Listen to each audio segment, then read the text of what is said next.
Mokolela mo nabino balandi une très grande émission na dimension ya continent d'Asie, émission nanga émission na yo émission ya population congolaise en général, émission ya balabala présentateur nango le journaliste non professionnel mais très efficace journaliste oyo apesa information ya balabala soko yebe oza moto ya balabala landa biso parce que même moto aza ko kumba à ce net moment za na balabala moto aza ko teka za la balabala bato balukaka mbongo na balabala, ça c'est très bien encore une fois.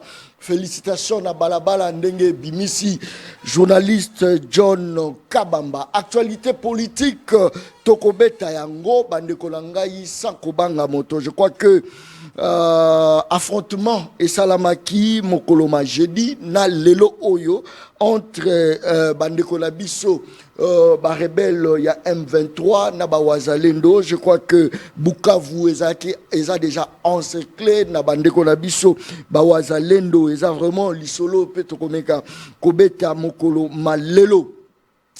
Bintou Keïta, après avoir rencontré Mwana ya Congo Corneille Nanga, a osé quand même tonaye na kolobake il faut ba rebelle ya AFC M23 ba respecter vraiment ba cesser immédiatement na hostilité na bango wana en respectant date conjoint ya avril ba se retirer sans délai de localisation que vous occupez. Voilà, je répète encore, retirez-vous sans délai de localisation que vous occupez. Vous contrôlez actuellement 80% du territoire de Rutshuru. Engagez-vous dans le processus de désarmement, de mobilisation et réinsertion via le P22 RCS. Repliez-vous sur votre position initiale. Waneza Bintou Keïta, ils appellent solo Otorobeta Mokoloma Lelo. Tous appellent la CIG Mokotorobeta. La Cour africaine se prononce le 26 juin sur la recevabilité de la plainte de la RDC contre le Rwanda. La Cour africaine des droits de l'homme et de peuple rendra son arrêt sur la compétence et la recevabilité de l'affaire opposant la République du Congo et la République du Rwanda le 26 juin 2025 à 10h. Ils appellent Isolo Tokomeka Kobeta Mokoloma Lelo na Katia Plateau et émission Le Peuple Parle. J'espère que l'émission vous a plus tourné dans Marambo Italie Est, il y a République démocratique du Congo, Maître Lobela P, Tomeka Ofrape sur la démission. Il y a Moutamba, est-ce que est violé constitution ou soit a échappé sous Minois, premier ministre ou pas, Tromekape Kobeta Lisolo Ana Mokoloma Lelo. Plateau et le peuple parle, émission balabala, talazako talanga ya lobidjo naza professionnalité. Ngana ebisa kyo ke ngana ka professionnel, ça c'est très bien. Émission vous la scène en deux parties. Première partie est à deux bars. Débat mokoloma lelo sokozaka moto ya tension sokozaka moto ya lukukuma ozalaka moto mobo tribalisme la tayo c'est le moment aux zappé parce que tension kozala tokoloba ba vérité muso ko bima na émission mokoloma lelo je crois que tala ba service baza ko talanga bazwi bikina fait likambo zate tension kozala mokoloma lelo première partie tozali na Nico Faye na kati ya plateau ya émission Le Peuple Parle. Tozana prophète politique azana biso na kati ya plateau ya émission Le Peuple Parle. Deuxième partie tozana excellence ministre Bazin Pembe na kati ya plateau député en même temps. Je crois que tozana e photo lembisama muketo cha mona se monitango yiki ke yaka to ba kuti ministre omoni batu bazongi na ba invitation na bango. Ça c'est très bien. Bazin Pembe tozana ye awa tozana ye awa faut appeler sa moto poso qui est la vitesse excellence. Très bien. Merci beaucoup. Voilà.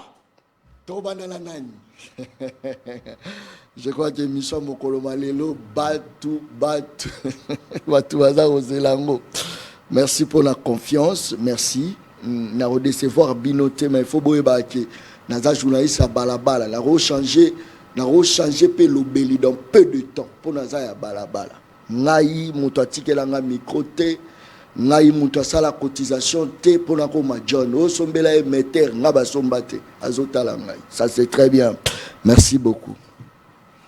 Nico Faye. Nico Faye. En personne. En chair et en os. Nico Faye. Ouais, machine broyeuse. Nico Faye. Ouais, prédicateur. Nico Faye. Coca-Cola. Nico Faye. L'œil de l'aigle. Nico Il Faye. dit des choses. Nico Ça Faye. se concrétise. Nico Faye. Ozawapi. Ça c'est très bien. Botelao Nico Faye. Merci, mon Mboka. Natikali au peu primaire, au présenté co-débatteur Nanga. Na pesi bande konyon son abiso o ya PSTV na o ya le peuple parle en mbote ya koloba eza ebele to ali na minute ya ko perdre te na kena lombangu pour na présenter le bana peuple nanga que ça fait déjà 1098 jours oyo constitution oyo ezali kopekisa et régime et défendre cité ya Bunagana. Oui, cité à Bunagana, n'a pas à titre symbolique. Les lots ont commis déjà Naba Ruchuru, Naba Goma, mais pour Bunagana, 1098 jours. Même situation pour constitution et pour ici régime et défendre Villa Goma. Goma, Oyali, chef-lieu, il y a province, il y a Nord Kivu, 145 jours. Même situation pour la ville et à Bukavu, 125 jours, Oyo constitution et Pekisi régime et défendre Mboka Wana. Toali dans 545 jours, Oyo régime et Tchabicho dans la situation où Naeba Kakopé sa comboté. J'estime que mon Mboka Otoana, ça fait longtemps Otokutana quitté, mais a profité à Kokoma. Ce qui peut accomplir ces explications à peuple Oyangaï, comment expliquer mandat 2019 et bandit le 24 janvier 2019. Constitution et lobby mandat il y a 5 ans. Mais comment expliquer cérémonie Moussous il y a investiture et seulement le 20 janvier 2024. 24 janvier 2019, mandat il y a 5 ans, mais comment expliquer tout le monde a cérémonie Moussoussou le 20 janvier 2024. 373 jours au Banda Judith à Kota Masolo pour diriger gouvernement allemand d'Afrique alors Congo. Jour J moins 10 jours. 10 jours, il y a le 30 juin. Défilé à indépendance et Kendawapi.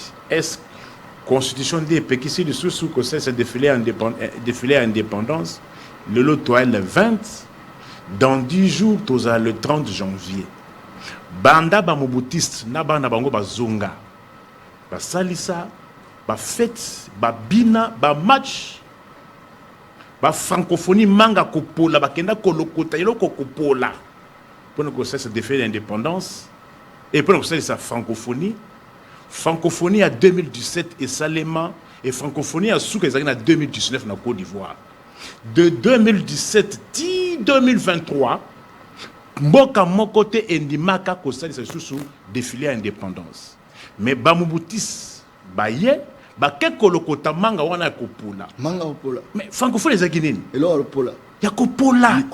Et Banzinzi na balabala. Oh, non, na tout n'y pas comment. 8e jeu ezalaki na 2017 na Côte d'Ivoire. De 2017 jusqu'en 2023, Mboka Mokote Ndima Kosali c'est loko wana. Poda. Ça servait à quoi? Oh, fire. Canada. Zoka lelo oyo famille nyonso ki ça ana posa que no asina moyen na Canada. Mais Canada est boya ko Ndimaka et ko renoncer. Mais Bamoubutis Baye Lokota. Bongo, tourisme. Et Salisanini. 3 sites à Pamba. Stade des Martyrs, Stade Tata Raphaël, na Unikin. Kende Bisika Nyonso wana. Bisika ni ba travaux ici là. Stade yango wana peinture banda et salama. Peinture ya Pamba. Ya Pamba. Ya peinture. Oh, Bisika oyo 325 millions et bimi. Ça c'est fort hein. Au Tchetembe après émission, token stade de martyr, au tala soki bisika wana nde 325 millions et bima. bisika oyo poignet ya pamba ezate poignet ezate Nico Faye ngai lozo ko retenir ngai eza ozo compter pe non seulement institution président de la République mais ozo ko compter pe institution gouvernement où est représenté par Judith Suminwa. Mais quand même vous voyez quand même que cette dame Azako pesa quand même le meilleur ya Yemoko. À quoi sert bon vous rappeler à les meilleurs, qu'est-ce que tu entends par le meilleur? Qu'est-ce que tu entends par le meilleur? Nico Faye. Il n'y a pas de meilleur. Meilleur exacté. Yo banda yo banda kola John. Banda o kola. Yo tikala ko mona avenue elimwa. Avenue elimwa. Elimwa. Ba to ça sous avenue wana te. Yo kota sous avenue Kasavu. Te la route. O chete bimaka ka awa. Bimaka ka awa. Wileri. Oh, Nico Faye. Wileri ça na itani. Mais attention, il y a la séparation du pouvoir. Peut-être les Nazali Kotanga ba Nazali Kotanga ba avenue o yali ko relever la compétence du gouvernement central. Très bien. Avenue Kasavubu. Poids lourd. Oh.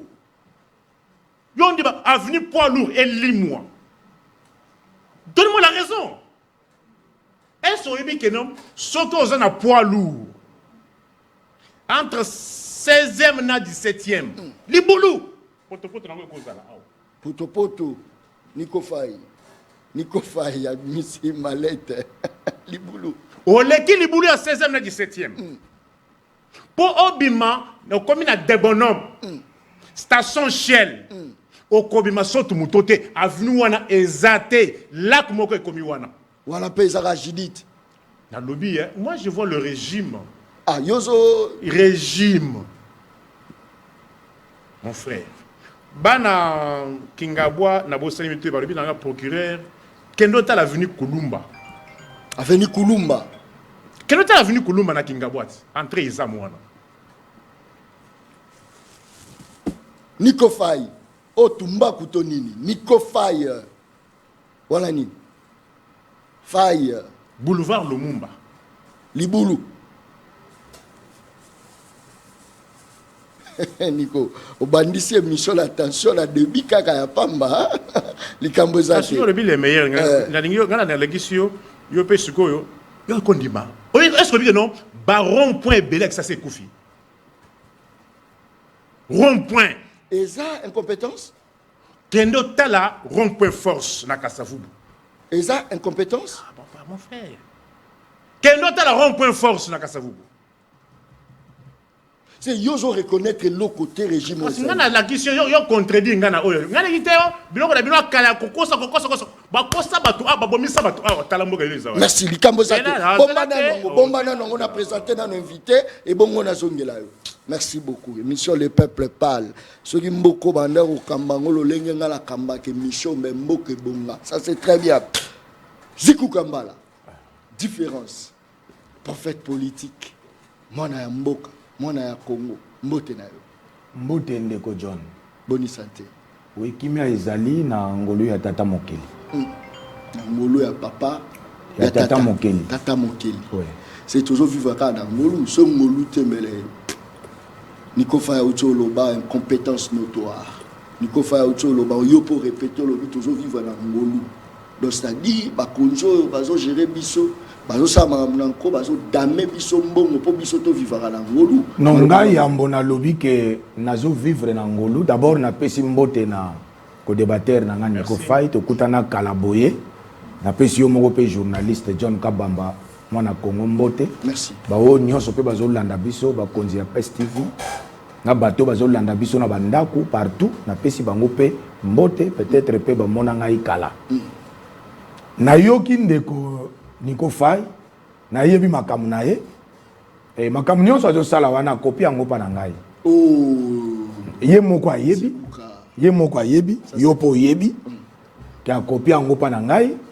Ngasi ko na tika yango na sundola yango parce que na mona ke ndeko Félix Tshisekedi tango aye aye ko sambu saba biloko wana.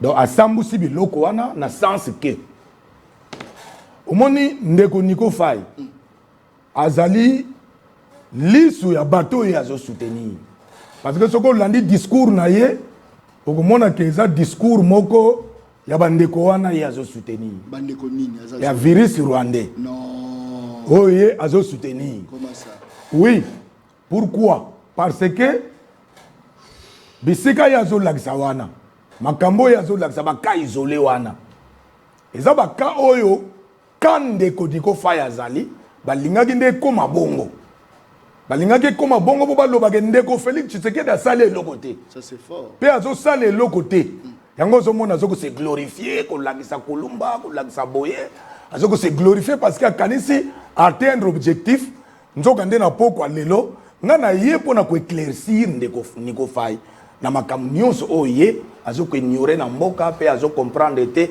ignorance elati ye makasi mpenza ndeko niko nayebi te mpo na nini mais je crois ntango akozwa maloba akoyebisa nga pourquoi akomi na ignorance makasi boye nani abwakeli ye yango nga nazoyeba te mais na mboka oyo ndeko niko fai je crois que ayebi prophète politique moi je ne défends pas les indéfendables nga na défendaka makambo nazomona mpe oyo nazomona sur le terrain mpe na défendaka bavérité parce que depuis 2011 ti lelo ndeko John Kabamba nalembaka te même na baradio koloba ke nga naza patriote nationaliste namoni lelo peut-être bato bazoglorifie yango mpo bayoki yango na monoko ya ndeko mwana mboka Martin Fayulu mais nga na miyebisila yo je crois des années passées que ngai nazali patriote parce que na défendaka mboka pe na lingaka mboka oyo ya Lumumba ya Kimpavita ya mfumu Kasavubu ya mfumu Kimbangu na lingaka mboka oyo ekende liboso pe mboka oyo etongama alors wana nde loko na soutenaka depuis longtemps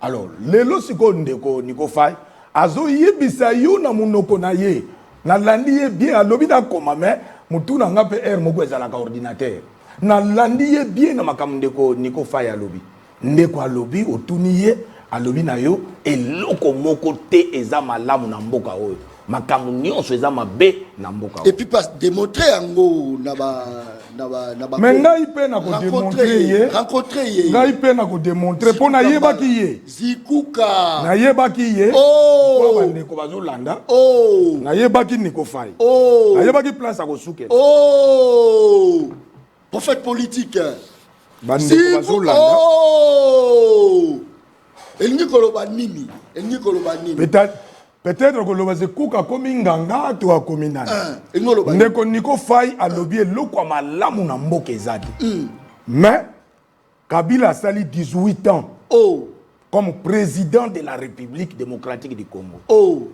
mais bana batikali kotanga ofele te mais na moins de 18 ans bana mike ba bébé balati uniforme zikuka uniforme o beba lati azokende na école primaire asali mbula mubimba sans kafuta 1 franc mbula mubimba et plus de 9000 personnes enfants na Congo bazongi classe à partir à influence wana mais lui te dit on n'a rien fait plus de 8000 personnes 8000 enfants bazongi classe d'influence et à gratuité ça c'est fort mais il y a moni angoté vous voyez parce que il y a zo soutenir virus alors et bon munduki oyo na munduki oyo ka olingo bomba biso to ni non eza ya kopana ko banga no te bato bazana ndako pe babanga te eza na ngwa kopana munduki oyo ezo symboliser FARDC très bien na bawazalendo o baza na front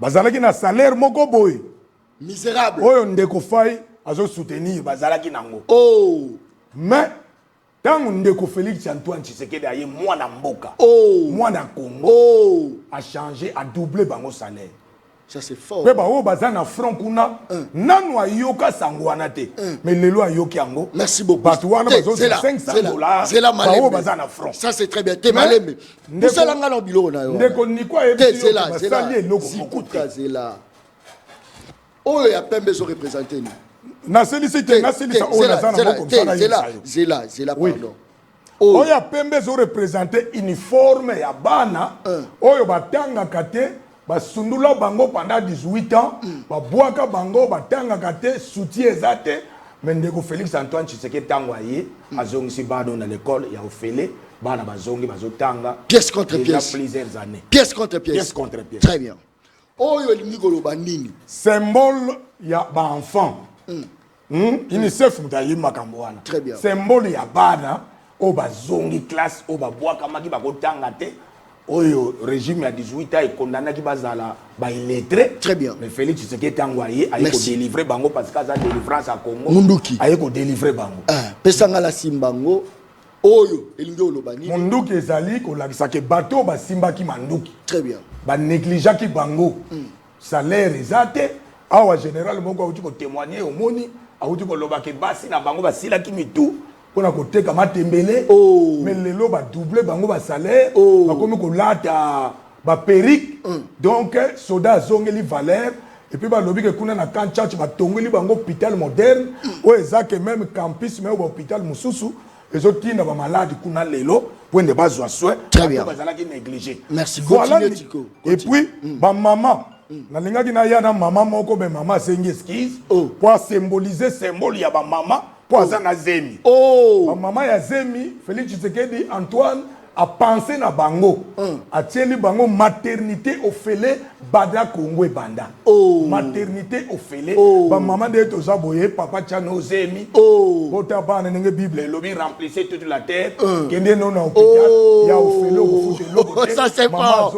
Merci beaucoup. Merci. Congo banda awati bandu banda ko ezate banda akazangulu banda ko ezate Félix Tshisekedi lobi fo progéniture ya et puis ya ofele. Très bien. Ba maman ya ofele maman s'excuser on alingana ya na ye aza la symbole ya ba maman o bazobota ya ofele pour ndeko Nico Faye à comprendre que ndenga lobi ke on a rien fait mais à comprendre déjà sikoyo moni a yekoli sikoyo alinga simba kaye pour changer ba données à comprendre sikoyo ke ndeko Félix Tshisekedi Antoine excellence a sali déjà makambo ebele pour na bana Congo et nazo ko informer ndeko que na province na nganga na za ne Congo zikuka mbala na za ne Congo Mulubate descendant ya Mulubate ngana za Kasayete oui ngana za ndeko akasaite kwa ke Congo eza biso nyonso wana to ba congolais alors ngana zali na province ya Congo central précisément na Kisantu azali mwana Kisantu ba bazolanda nga ba yebi zikuka mbala je crois que 10 territoires ya Congo central na 145 territoires batongi ba centre hospitalier batongi ba école au même titre que awana Gombe na 10 territoires ya Congo central avec précision alors maintenant na kamwe ndeko Nico Faye alobake aveni Kulumba ekatani yango azolobake régime mobimbe sali le côté. Qu'est-ce qu'il croit quand il dit pense au régime? Qu'est-ce qu'il croit dans le régime? Régime était la gare Kinshasa. Congo est dans 26 provinces. Ça c'est fort. Kinshasa est allé peut-être 26e ville-province de Kinshasa. Mais Congo est dans 25 provinces. Oyo, Nico Faye à Monagate, Nico Faye à Yebite, Yazaka na Kinshasa. Mais biso to tambo la katoza ba terrain na uti nde na zabo na uti mai ndombe. Et puis, Mekolo Eleki, Basemeno Eleki, na outi Congo central, tout ça pour nous palper les doigts, la vérité, la réalité, pour nous loba n'importe quoi na télévision, comme Batumusu, loba peut-être n'importe quoi. Donc voilà ma camion sur la loba awa, et la vérité, la certifié. Très bien. Et puis, et ça n'a pas preuve, oignon sur la lobby awa, et gouvernement, to régime, et ça a quelque chose. Pour la population. Merci beaucoup. Très bien. Peut-être mais le peuple congolais il y a beaucoup d'efforts qui sont en train déjà de se faire. Merci beaucoup. Je crois que Place Batutu Bazali va gagner déjà match nul. C'est-à-dire Nico Faye yaki na ba poto azo représenter ba place et baby. Ziku Kambala yango moni bokondana nga par défaut. Donc il y a pouvoir et ça la rende pour pas me mapper par argument. Batu bakanisa loko te John ozalaka contre. Côté pour la loba match nul ba ina symbole. À la kisi ni gratuité ya enseignement primaire, à la kisi gratuité à maternité et puis il y a mondu qui pour symboliser que depuis Félix Akoti a honoré ba militaire Mais moto a géré pendant 18 ans avec militaire à négliger bango. N'habite au lobby bongo non? Oui, oui. N'a bâti le côté? Bazaki néglige. Très bien. Match nul. Oublié. Nico Faye. Tout ce côté à l'actualité, mais n'a quelques minutes au méga moi qu'on ramasse sur ya olobe ezali pour tout côté sur l'actualité rapidement. Bon, Nazali Gomituna, on gère un pays pour le bien-être de la population ou bien bah, il faut gérer Mboka pour un individu, une personne. Non. Pas au Kamamboka pour n'abattre nyonso. C'est-à-dire, en 2019, toutes les questions on a tourné, il n'a pas répondu. Pourquoi? Est-ce qu'il y a des photos de question? Bon, il y a des débats. C'est comme ça qu'on a difficulté. Il y a point de commune à point que non 1-1. Parce qu'il a soulevé ce que moi je dis non. Tu as dit que non, match nul, pourquoi? C'est parce qu'il y a des choses que j'avais soulevées. Mais pourquoi les autres que j'ai soulevées à rencontrer en OPT? Pourquoi? Sur la question Mandouki. Mais défilé d'indépendance, c'est ce que tu as Mandouki. Oh, faille. Défilé d'indépendance, c'est ce que tu as wapi. Ça, c'est fort. Hein? Il ne faut pas venir pour créer des problèmes. Non, non, s'il vous plaît. N'est-ce pas que Marambo Nyoso y a lobby à cosité? À quoi, papa? T'as rencontré coup sur coup. Mais je te dis il y a lobby, aux a raison, mais qu'on limite Congo Kakate na ville province de Kinshasa pour tamboli ma province amoni Nzele Zali. Nzele Zali. Kalambambuji. Kalambambuji. Kalambambuji. Nzele Zali. Diko pa kundanda komina. Nzele ka ya kikwiti banu oyo. Ezali. Hein? C'est ça. Mais au moins Congo Airways Ezali pe. Mais au moins ça la raison. Nan point nini? Mundu qui ose le bawana. Selon lui, Mundu qui est quitté. Toi là qui n'a 26 provinces. N'a 26 gouverneurs. Nous sommes nommés par Kinshasa, nous sommes pas le rapport à Kinshasa. Toi là qui n'a 145 territoires. Mundu qui est quitté. Mais les lots, honorer Mundu qui, les lots combien de provinces, combien de territoires. Voici le vrai bilan, vrai, vérifié, vérifiable. Voici les vrais bilans chiffrés. On vous avez vérifier. Mais maternité aux Olobawana. Non. Moi, je n'ai pas appris qu'il faut prendre des mesures pour les plaisirs de prendre et que par après, ça crée des problèmes. Ça, c'est fort. Banyongo et Zalelo. Oh, mon collègue peut rejeter à moi. Mon collègue. Hôpital à mon collègue. Tanga lettre. Hôpital à mon collègue. Tanga lettre. Hôpital à mon collègue a rejeté. Tanga lettre.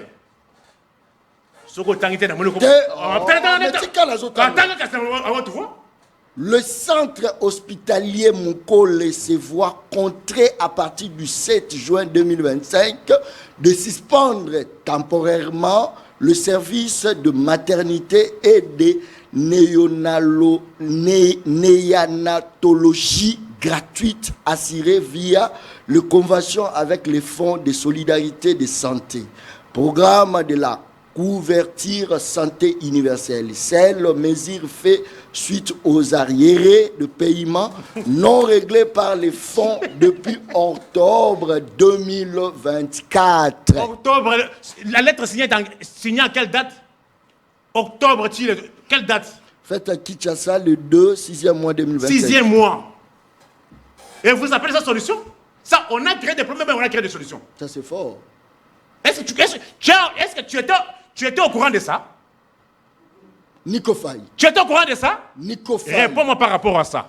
Ça, c'est fort. Arrêtez avec le mensonge. Hein. Vous avez créé des problèmes partout. Il y a des arriérés presque partout. Oh! Pour la première fois, conseil communaux. Baso futa bango? Baso futa bango? Baso siège kutute, baso salade. Baso siège quoi? Ndako eza.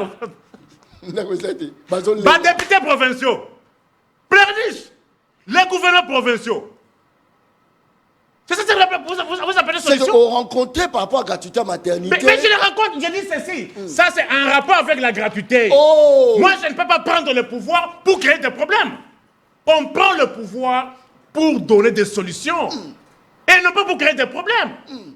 Comment ils vont payer toute cette dette? Il n'est pas que mon collègue. Chez l'État, n'en parlons pas. Est-ce qu'ils payent les gens? Depuis quand un État crée des structures et on commence à payer les gens 30% des salaires? 30%. Kende na ONAPAC, Nico Faye. Office national des produits agricoles du Congo, ONC, Office national du café. Là où on paye les gens trimestriellement, 30%. C'est-à-dire, pour que l'opinion comprenne, na ONAPAC, ceux qui ont un salaire, il y a $900. Bako fout 30% de $900. Moi, je suis procureur général pour le peuple. Notez au répondre. Notez au répondre. Ils ont recruté les gens ici. Oh, inspecteur du travail. On fout à Maga. Babeti 6 mois. Bazole là. Bazole là. Bakendagi est pas ministre de Finance. Kende ba juge consulaire. N'a pas tribunal de commerce. Ba foutama. Oh, fire. Notez. Osiliki. Non. Quand on trompe pas les gens, na ici na ebisabino. Na kosi sa lukuta na bino. Oh. Réponds d'abord ma gratuité par rapport à ça. Tu dois me répondre par rapport à ça. Ils ont résolu quel problème? Mais enseignement. Enseignement. Il est de Congo central. Enseignant, il y a beau ma foutama combien? On devient débat. Mais je dis. Il y a lobby gratuité, Zali. Je dis, na lobby boyé. Écoute, je dis, en tant que gestionnaire, tu parles à un politologue. Très bien. Moi, en tant que politologue, je n'ai pas appris que quand vous prenez le pouvoir, il faut créer des problèmes, il faut chercher à résoudre un problème pour créer tant d'autres. Non. Tu trouves quelqu'un qui touche $400. Yo, bon, on fait 280 000 francs congolais. C'est la toi, il est à combien? Et combien 29? Toi, il est à combien? 29. Ah, le visa pendant 5 minutes. Toi, il est à combien? C'était 160 000. Hein? Le total, 290 000. Mais Naboma, l'enseignant touche combien? 280 000 francs. Oh, fire. Yebisanga, cet enseignant va faire quoi avec ça? Moins de $100. Oh, il y a qui ça? 430 000. So, 400 000 francs congolais. Yebisanga, na qui ça 400 000 francs congolais. Au sein d'Angoline. D'après yo. Zéla. Nico Faye. Zéla, par exemple. Nico. Yebisanga, enseignant, on va foutre 230 000. Oh. Pilcha Oyo. Nico Faye. Ils ont 2500. Et combien? Le Ren a sommé à 6500. Oh. Yebisanga, ce que mouton a descendu. Un peu combien? Pilcha Mokoni. D'après yo, Bileza, négatif, positif. Le bilan, c'est ça. C'est ça le vrai bilan. Bilan il y a le Dans le billet. Gratuité Yangoyo, il a une lettre. Il a la lettre de mon collègue. Merci. Très bien. Pilchar Yangoyo. Merci beaucoup. Poto Yangoyo. Zela na kiso mususu oyo. Zela mususu oyo comme Sangai. Papa. Mais le bilan c'est quoi? Les bilans ne se décrètent pas. Oui, avenir moi tawo. Voilà Hakim. Qui c'est ça? Congo Hakim. Merci, Likambo Sate. Merci beaucoup. Je crois que la PCP, prophète politique, après tout la na actualité pour photo la ministre Narata Plateau et Michel le peuple parle. Likambo Sate. Prophète politique, on a rejeté en bloc l'Union sur le lobby. Je crois que d'abord, Moto a rejeté en bloc Makambo Ngagnon sur le lobby. Psychologiquement, il faut faut comprendre que Zuma Tchacha. Donc, psychologiquement, même bateau va même nenga toki, tala nenga toki. Yé moko tango to yé, a commis climatiseur, mais tala yé nenga toki, donc on dirait climatiseur exact. Et nous le bani. Au moins, ce qu'on a na bargimate, au kubanda ko toka, mais tala ngane longi, au monini, et logote, na tokate. C'est-à-dire que, a commis un problème à Zuma Tchacha ko sakanate. Dans le plateau, psychologiquement, à Baby déjà, ça très perturbé à 100%. Donc, moi je crois que à tout niveau, on répondre à Makamanzela avant d'avoir la gratuité à maternité. Makamanzela, na utuko ça y est que chaque jour on a plateau, nous devons quitter le terrain dans la province. Nous devons palper les doigts dans la province et les tambours. Na uto yeb sa uke na uti ma indombe na uti pena kisambu. na Congo central na komi na Kisantu nazo koyebisa ye makambo ba na Kisantu bazolanda nga pe bazo confirmer pour ngana ko ya ko loba brabra na télévision te naza d'abord un intellectuel et puis nazali un responsable, un grand responsable na mboko yo na makambo na nga musu na sala na Kisantu wana soko ke en face il y a jardin botanique ba chinois ba tie ba matériel na bango wana na double parcelle eza wana et ba bandi déjà comme cha makadam na nzela ya route numéro 16 et longwe banda Kisantu tina bakimvula kuna bapopoka baka donc bazo bongisa ngo déjà bana Kisantu bazo landa je crois bako confirmer yo ke makambo nazo loba eza ndenge wana donc bazo bongisa ngo déjà. Alors gratuité ya maternité très bien. Wana deza mama elikambo tangu na yoki eza kutu mama elikambo te eza mama elikambo te barobota wapi na nzela mama elikambo eza patrie non barobota la nzela yoka sikoyo très bien. Gratuité d'abord ezo spesa makaka na munkole te parce que cas d'espèce amemi eza munkole gratuité eza pesa makaka na munkole te eza plusieurs hôpitaux oyo eza répertorié na ville de Kinshasa même ba clinique universitaire et consort ezo botsa na gratuité pe ezo sala makambo ya gratuité ya maternité ya ba maman. La vérité c'est ça. Alors tango atangi otangi na français na yoki français bien ba lobi ke ba suspendre temporairement. Très bien. C'est-à-dire que ceux qui ba harmoniser na gouvernement ton entité oyo ezo landela makambo wana ya gratuité, je crois que ba kozongisa makambo nyos en marche. Donc je crois que moi na mboka makambo oyo la raison c'est quoi de la suspension? J'étais vraiment très discipliné quand non, réponds. Même temps banda ko toka j'étais très discipliné. J'étais vraiment très discipliné. Réponds pourquoi on a suspendu temporairement. J'étais vraiment très discipliné à tantôt. Alors maintenant œuvre nyonso oyo bato mokili basali quelque part le koleza mbala liboso pendant 18 ans ezalaki te. Eza mbala liboso gratuité ye. Et qu'on coûte un coco quelque part par hasardement, net na munkole, mais ce n'est pas dit que balongoli to e baby non. D'ailleurs d'acho ba pesita msou déjà gouvernement ko kita déjà kuna bolokola ba lobi temporairement ba ko harmoniser déjà et makambe ko zonga normal. Mais il est tellement que aza presse ya virus wana ya zolinga sikwa tombola yango pour être bato virus wana ba sepela. Mais ngana zo yebisa yo ke mboka oyo RDC Félix Tshisekedi aza révélation ya mboka oyo pe azali nakoloba te kaza nzambe mais nakoloba aye pour na délivrance totale contre virus rwandais pour na mboka na biso Congo oyo ye niko fay azo présenter awa parce que lobeli na ye ya virus rwandais. Alors le ko azo présenter virus rwandais moi je crois que au beau sanitaire oui bandela na le lobi nini virus rwandais Félix Azanani. Hein?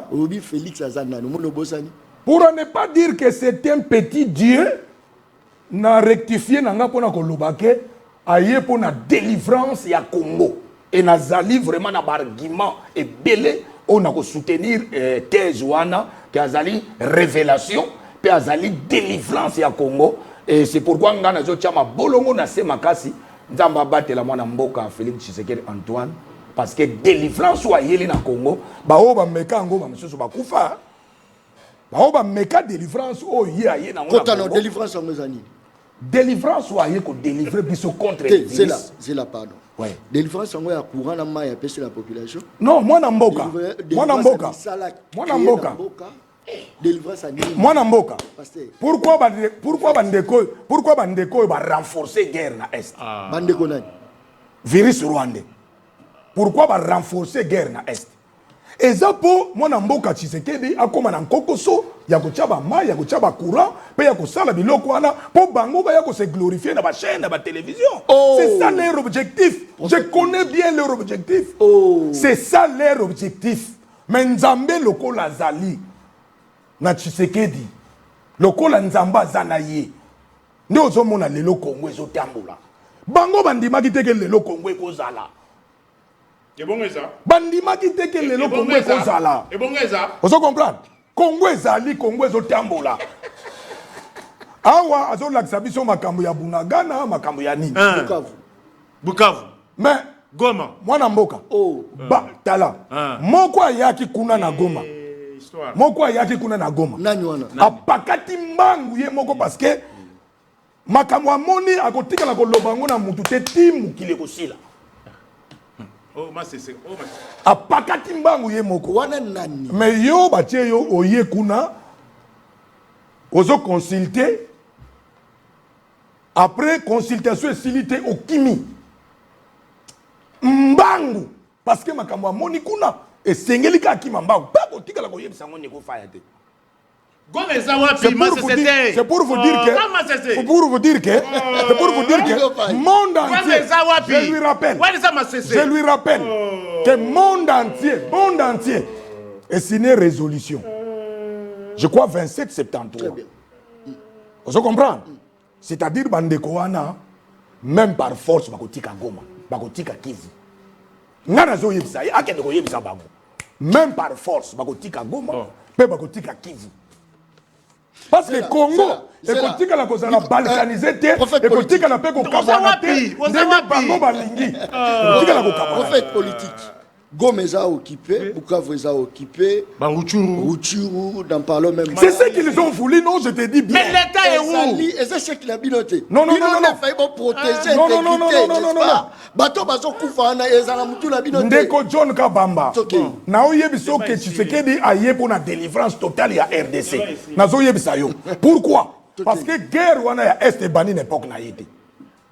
Ngana yo tozala no ba plateau ndenge na ndenge. Guerre à Est bandi na Tshisekedi te. Et banda kala parce que ça va guerre économique. Mais yé akebisika ba président ba leki ba komate.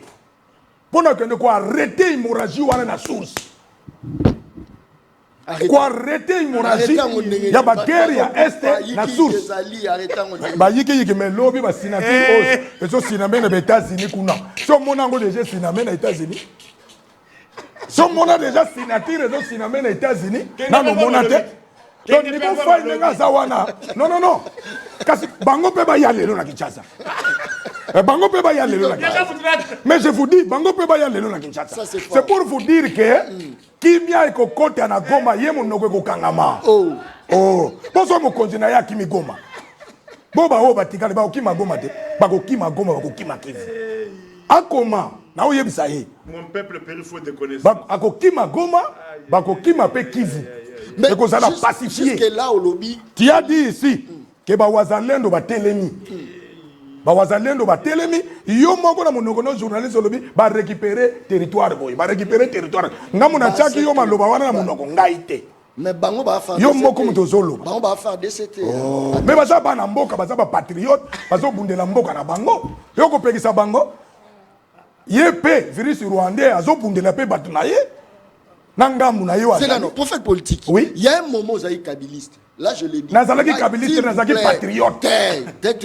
S'il vous plaît. Je vais défendre. J'étais patriote. C'est là. Il y a un moment où on doit soutenir Joseph Kabila Kaba. Nini Sali au changer Maramo se retrouver aujourd'hui aux défendre. Je te dis que même ndenge to banda ko leka no ba chaîne. Zongisa ba chaîne onions, ba audio na onions. Na banda ko yebisa yo que moi je suis patriote.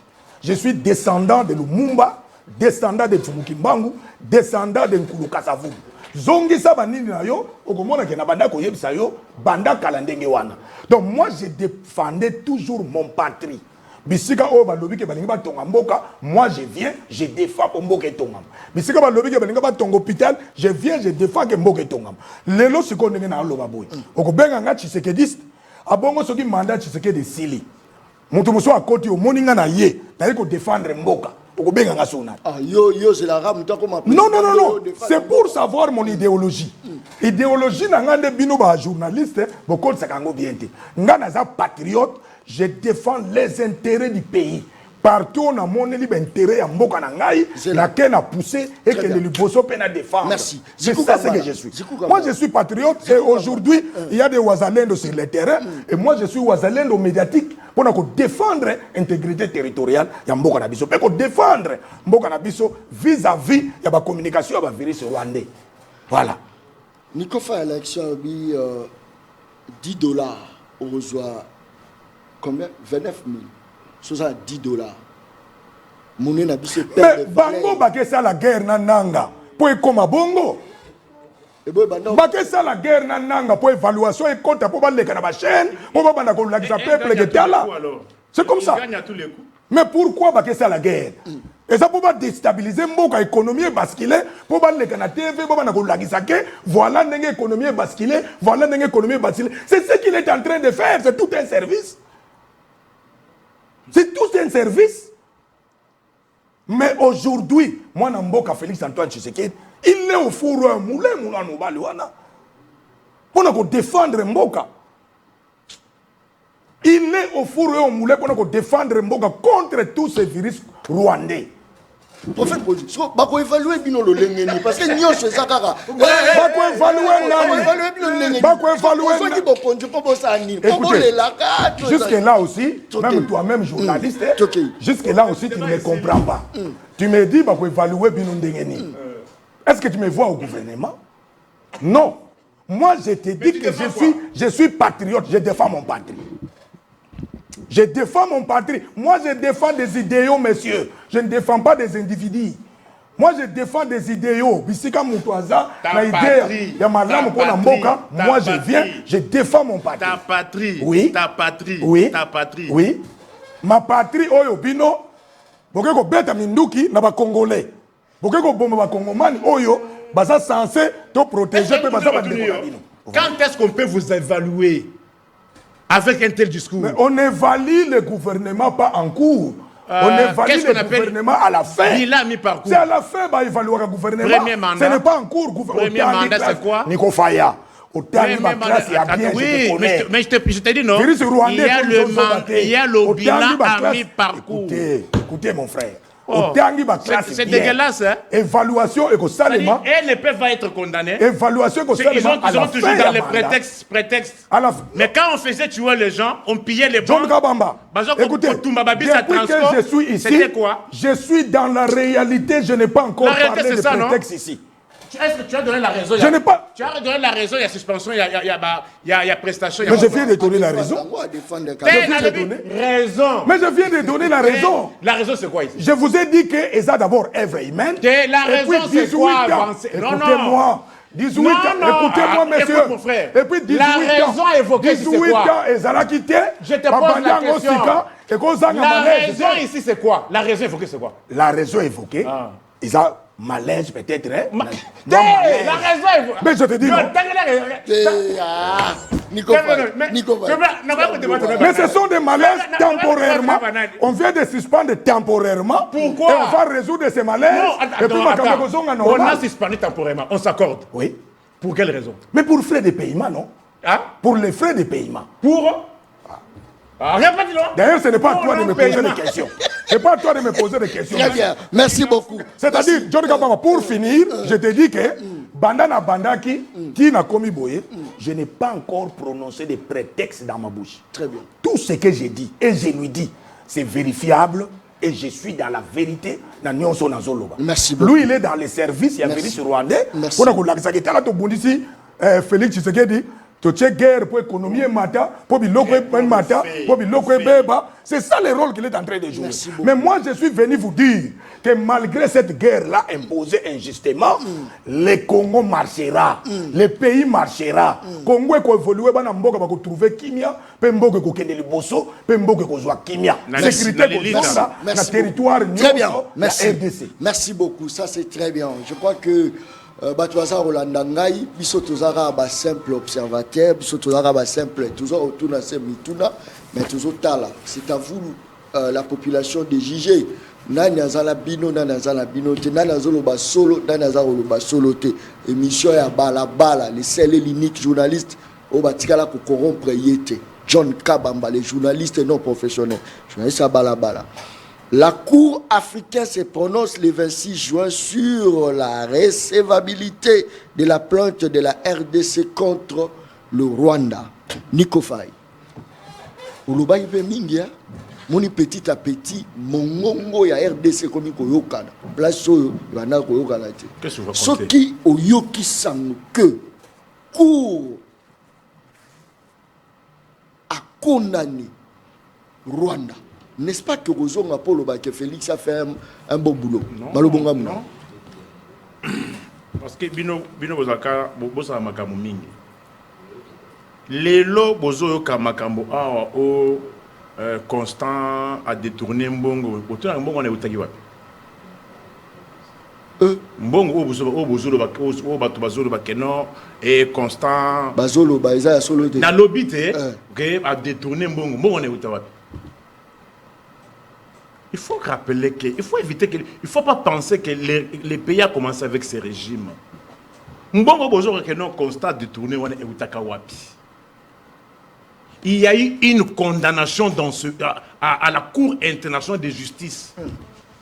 Il y avait un conflit entre Kinshasa et Kampala, c'est-à-dire RDC et Ouganda. À son temps, on a condamné Ouganda à foutre Congo plus de 10 milliards de dollars. Rien à voir avec la guerre. Non, c'était la guerre. C'était, comment on dit, c'est-à-dire pourquoi? C'est-à-dire suite, il y a Mbeba Oyo armée ougandaise à Salaka Nagisangani. Kinshasa avait amorcé une procédure, initié une procédure à la CI, Cour internationale de justice. Condamné qui Ouganda plus ou moins 10 milliards de dollars. Est-ce que c'était avec le régime ici? Pour dire que notre zongi? Non. De quoi comment? Alors, quand on avait condamné Ouganda à 10 milliards là, est-ce que c'était avec ce régime? Suite aux exactions commises par l'armée ougandaise na Kisangani. 10 milliards. Mais comment expliquer qu'avec les Mboutis et leurs enfants, Mbongo on a élongé 10 milliards, Tokoma qui n'a plus ou moins 320 quelques millions de dollars? Est-ce que c'était avec quel régime? C'est pour vous dire qu'on arrête de tromper les gens que non, tozongi, bozongi wapi.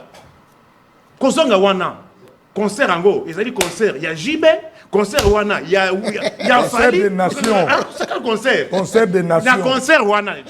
La concert wana. Il y a un concert. Il y a un concert.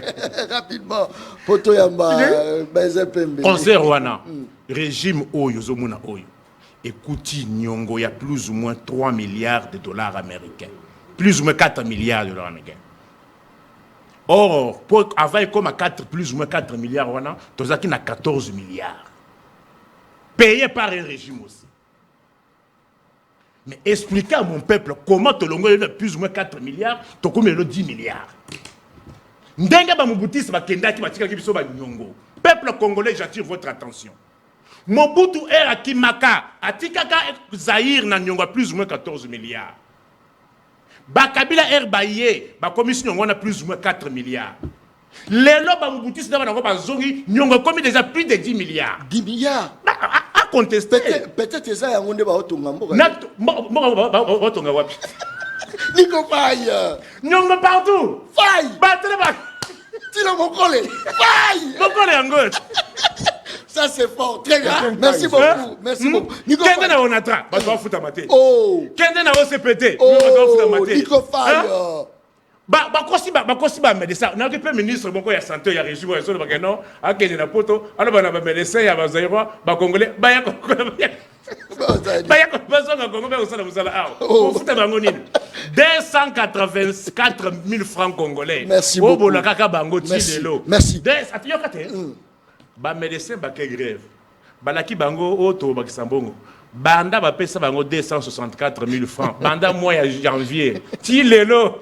Monsieur Siwana. Virus Rwanda. Très bien. Merci beaucoup. Ça c'est très bien. Bon, à Congo rapidement. Même question. Nation Selio. Non, je crois que d'abord, alors vu que son peuple bazo landaye, na yebi moto moko na mboko yo fa lobake mon peuple. Eza Félix Tshisekedi Antoine pour yende moto ba votaki, ba pesa ki imperium pour na peuple. Et je crois na ba député pe ba votaki bango, chaque député na contré na ye azana bato ba votaki ye, il peut parler au nom ya batouana. Mais il azali un simple journaliste qui a un peuple. Il y a 7 jours. Na yebite azo diembela na article nini to na convention nini comme si na peuple ndenga vandi wana niko faya.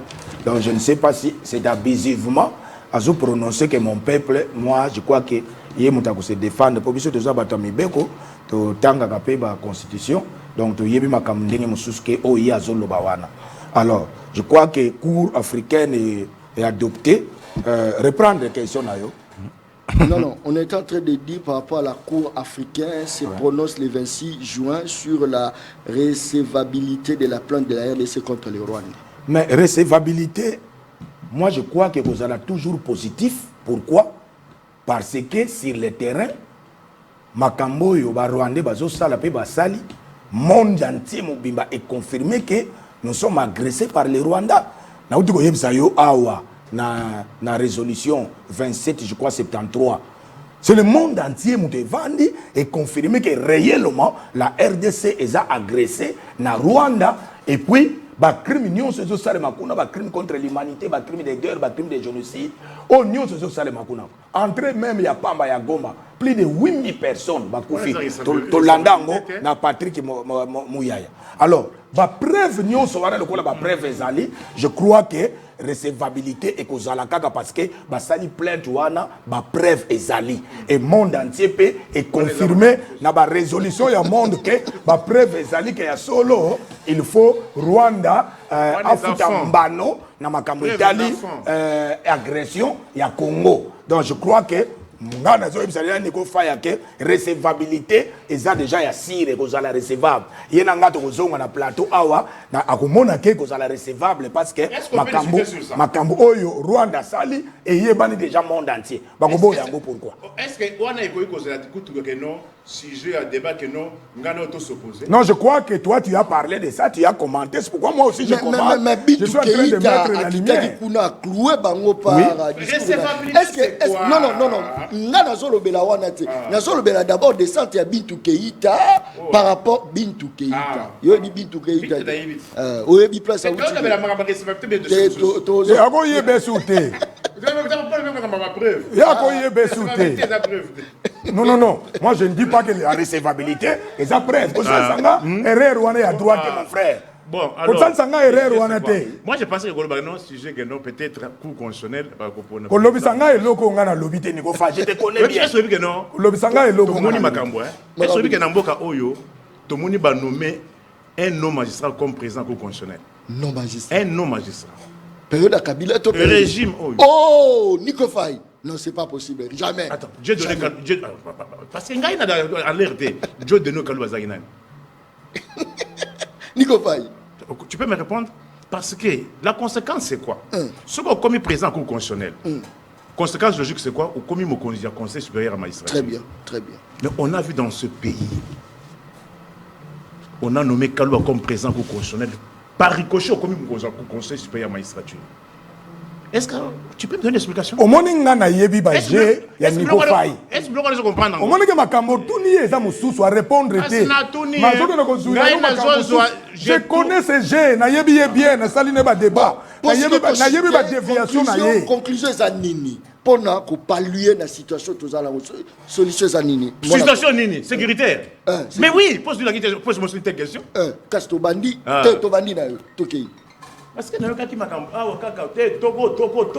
toko ngai naza futurologue te ngai naza kadima minuté et puis kadima minu solution yoka premièrement parce que j'attends ils sont toujours na ba raison yoka article 74 nazo yoka ndeko naza na rapidement nde ezo soutisa yo ba na serment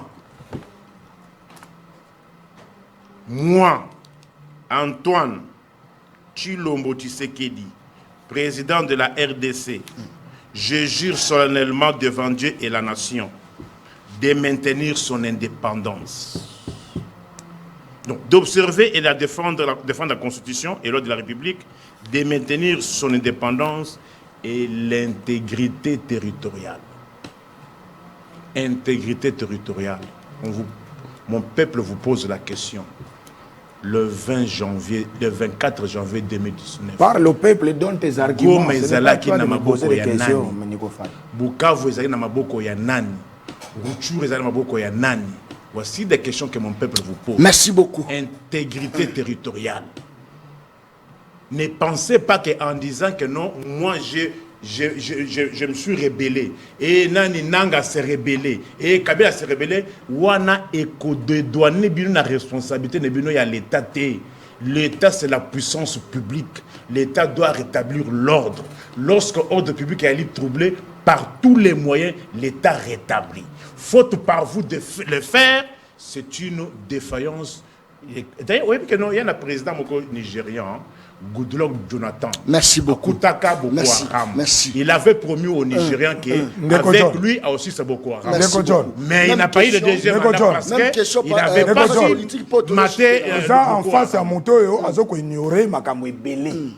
Makambo Ebele, il faut ignorer le droit international. C'est-à-dire que Mboka, en tant que Yango, ils ont défendre au Italie l'intégrité territoriale. C'est-à-dire, guerre ici, la kaka, na mindu kité. Mais aujourd'hui, nous avons la résolution du monde.